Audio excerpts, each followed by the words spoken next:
मी अमित कत्रे, तुम्ही पाहता न्यूज 18 लोकमत आणि पहलगाम हल्ल्याबाबतची सर्वात मोठी एक्सक्लुझिव्ह माहिती न्यूज 18 लोकमतच्या हाती लागलेली आहे। या हल्ल्याचा मास्टरमाइंड आदिल हुसेन ठोकर असल्याचं समोर आलेलं आहे आणि याच आदिलने पर्यटकांवरती गोळ्या चालवल्याची माहिती सुद्धा प्रत्यक्षदर्शींनी दिलेली आहे।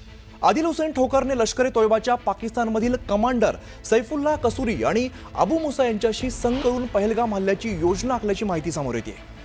अनंतनागमध्ये राहणारा वलीम मोहम्मद ठोकरचा आदिल हा मुलगा आहे। 22 एप्रिलला पहलगाम जवळील बैसरण इथे हल्ला झाला आणि 26 पर्यटकांचा यात मृत्यू झाला। या हल्ल्याचा मास्टरमाइंड आदिल सध्या फरार आहे आणि त्याच्या साथीदारांचा युद्ध पातळीवरती सध्या शोध घेणं सुरू आहे। सूत्रांनी दिलेल्या माहितीनुसार 20 वर्षांचा आदिल 2018 मध्ये दक्षिण काश्मीरमध्ये दहशतवाद्यांच्या अंत्यसंस्कारामध्ये सहभागी होताना दिसलेला होता। तेव्हा तो खरं तर प्रसिद्धीच्या झोतात आला आणि त्याच वर्षी आदिल पाकिस्तानला गेला आणि त्यानंतर तो बंदी घालण्यात आलेल्या पाकिस्तानातील दहशतवादी संघटना LET मध्ये सामील झाल्याची माहिती समोर आली। 2024च्या मध्यात आदिल पुन्हा राजौरी पूंछ भागामध्ये आणि या वर्षाच्या सुरुवातीला घुसखोरी करणाऱ्या दहशतवाद्यांसोबत तो दिसलेला होता। अधिकाऱ्यांनी दिलेल्या माहितीनुसार 2024 मध्ये आदिल नियंत्रण रेषेवरून भारतात परत घुसला।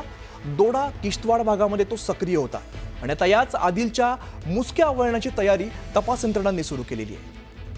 प्रशांतीला रामदास आमचे प्रतिनिधी अधिकची माहिती देत आहेत। काय नेमकी माहिती समोर येते? हल्ल्याचा मास्टरमाइंड जो आहे तो आदिल असल्याचं समोर येत आहे।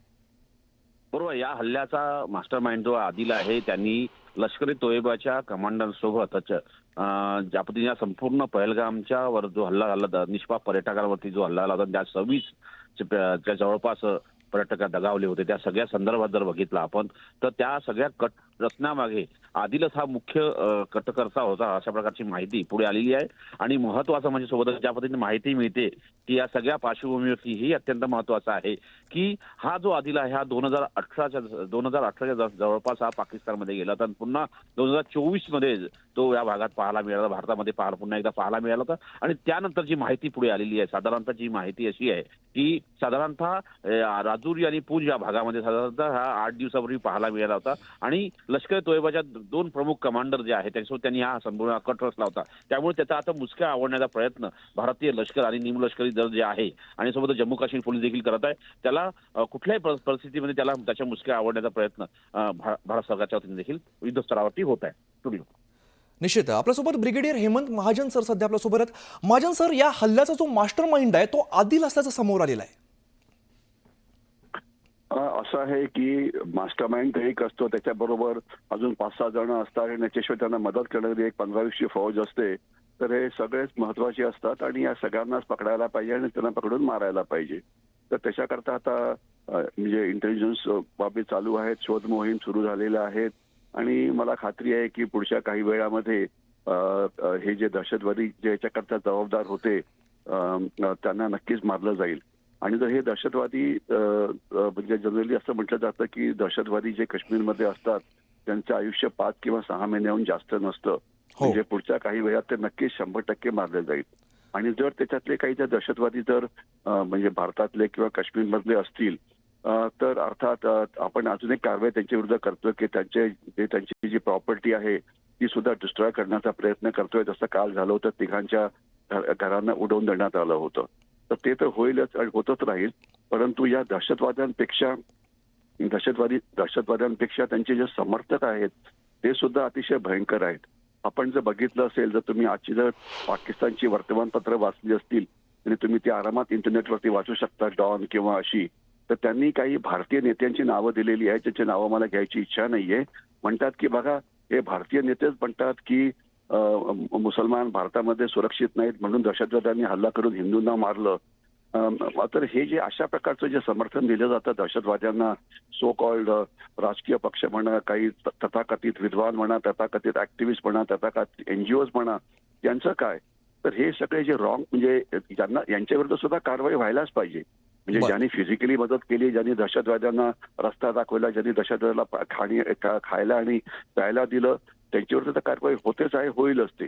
परंतु जे त्यांना जे वैचारिक समर्थन जे लोक देत आहेत त्यांच्याविषयी काय, तर त्यांच्याविरुद्ध सुद्धा कारवाई करायची गरज आहे। कारण या सगळ्यांची नावं पाकिस्तानी वर्तमानपत्रात आली बरं का। तुम्ही तुमच्या रिसर्च टीमला कामाला लावा आणि त्यांची नावं काढा आणि त्यांच्याविरुद्ध काय हा सुद्धा प्रश्न कधी विचारायला लावा मीडियाला, जनतेला, बाकी लोकांना। निश्चित महाजन सर, धन्यवाद, तुम्ही सविस्तर माहिती दिली त्याबद्दल.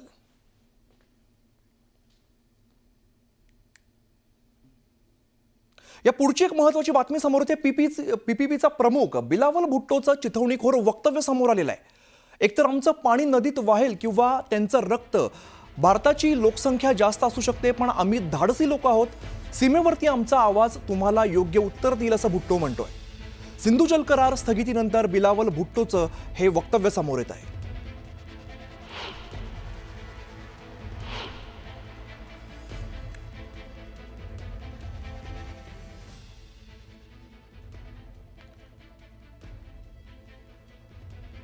एकतर आमचं पाणी नदीत वाहेल किंवा रक्त वाहील असं वक्तव्य केलंय.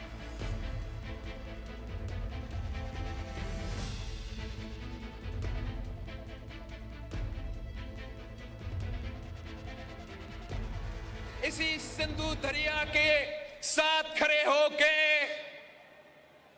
भारत को कहना चाहूंगा कि सिंधु हमारा है और सिंधु हमारा रहेगा. या इस दरिया से हमारा पानी बहेगा या उनका खून बहेगा. ऐसे नहीं हो सकता, ऐसे नहीं हो सकता कि एक दिन तू उठ जाए और ये फैसला करे कि आप इंडस वाटर ट्रीटी को नहीं मानते हैं. ना बैनुल-अक़वामी सतह पे ये माना जाएगा, ना पाकिस्तान के अवाम ये मानेंगे और आपके अपने भारत के अवाम भी ये जुल्म हमारा सिंधु के खिलाफ बर्दाश्त नहीं करेंगे.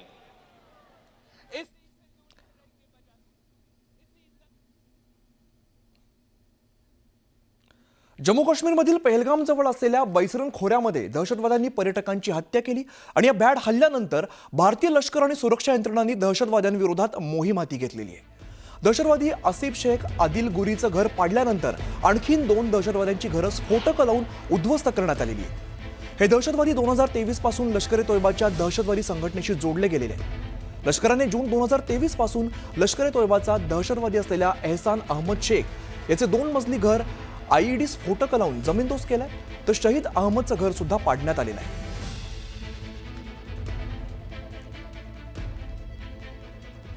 पुढची बातमी अहमदाबादमधून येते. अहमदाबाद शहरात बेकायदेशीरित्या राहणाऱ्या स्थलांतरितांना पकडण्याची मोठी शोध मोहीम आता राबवली जाते. या कारवाई दरम्यान 400 पेक्षा अधिक संशयास्पद स्थलांतरितांना ताब्यात घेण्यात आलंय. अहमदाबाद गुन्हे शाखेने एसओजी ईओडब्ल्यू पथकांच्या मदतीने ही मोठी कारवाई केलेली आहे. दरम्यान देशभरातून पाकिस्तानी नागरिक सुद्धा पाकिस्तानात परतण्यास आता सुरुवात झालेली आहे.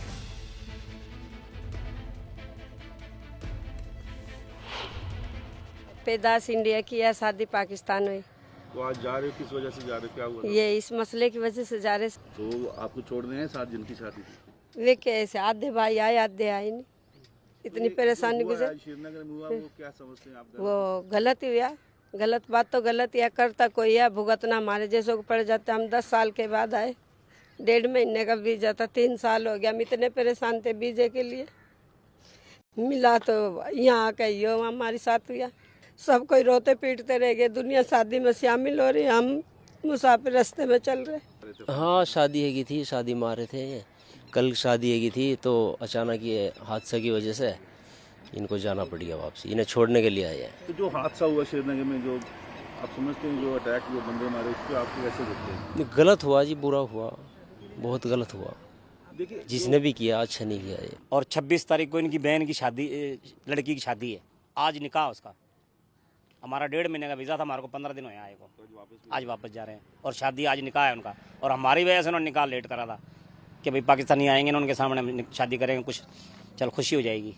तो सर जो हालात पैदा हुए, जो हुआ श्रीनगर में, उसको आप कैसे देखते हैं? वो गलत है, गलत बात तो गलत है, लेकिन ये गलत है कि एक आम आवाम को परेशान करना.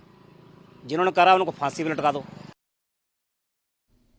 मंडळी, जम्मू काश्मीरमधील पहलगाम इकडे पर्यटकांवरती हल्ला होत असताना स्वतःच्या जीवाची पर्वा न करता पर्यटकांच्या रक्षणासाठी एक तरुण धावून आला. सय्यद आदिल हुसेन शहा या अवघ्या 20 वर्षांच्या युवकाचा देखील दहशतवाद्यांच्या हल्ल्यामध्ये मृत्यू झालेला आहे. माणुसकी दाखवत धाडसाने दहशतवाद्यांना सामोरं जाणाऱ्या सय्यदचा या निधनाबद्दल हळहळ व्यक्त करतानाच उपमुख्यमंत्री एकनाथ शिंदे यांनी वैयक्तिकरित्या सय्यदच्या कुटुंबियांना 5 लाख रुपयांची मदत केली। पहलगाम मदतीसाठी गेलेले कार्यकर्ते आणि सरहद संस्थेचे पदाधिकारी यांच्या माध्यमातून सय्यदच्या कुटुंबियांना धनादेश देण्यात आलेला आहे। यावेळेला उपमुख्यमंत्र्यांनी व्हिडिओ कॉन्फरन्सिंगद्वारे सय्यदच्या कुटुंबियांशी संवाद साधून त्यांना धीर दिलाय।